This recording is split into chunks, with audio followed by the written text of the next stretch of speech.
بسم اللہ الرحمن الرحیم۔ معبود برحق اللہ تعالیٰ ہے، لا الہ الا اللہ۔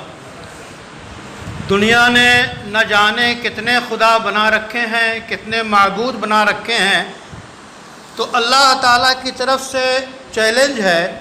ابھی جو آیات اخیر میں پڑھی گئیں کہ ایک مثال ہے، اللہ تعالیٰ بیان کرتے ہیں کہ اتنے خدا جو باطل خدا ہیں، باطل معبود ہیں، یہ بت ہیں۔ اچھا ایسا ہے یہ ساری دنیا کے بت مل کر ایک مکھی بنا کر لائیں، ایک مکھی اوریجنل بالکل اصلی مکھی جو ہے پوری دنیا کے بت اور خدا اللہ کے علاوہ بنا کے لائیں، اگر ان کے اندر کوئی صلاحیت ہے۔ ظاہر ہے کہ اس کا جواب نفی میں ہے۔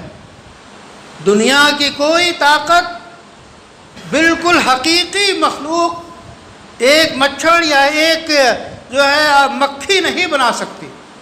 تو گویا اللہ تعالیٰ توحید کی وحدانیت کی دعوت دیتے ہیں۔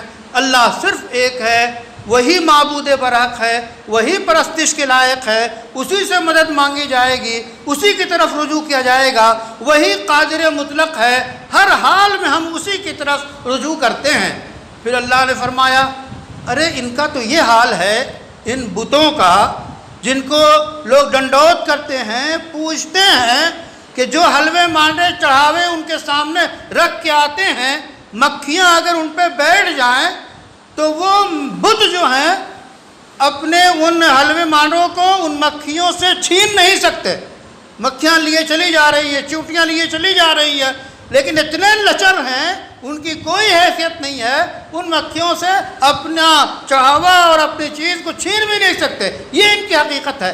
تو عقل انسانی کو قرآن چیلنج کرتا ہے کہ سوچو، معبود برحق صرف اور صرف اللہ کی ذات ہے، اسی کی پرستش کی جائے اور دنیا کو اسی کی پرستش کی دعوت دی جائے۔ جب پوری قوت کے ساتھ دعوت دی جائے گی تو اور چیزیں کمزور ہوں گی، آپ کی دعوت غالب ہوگی۔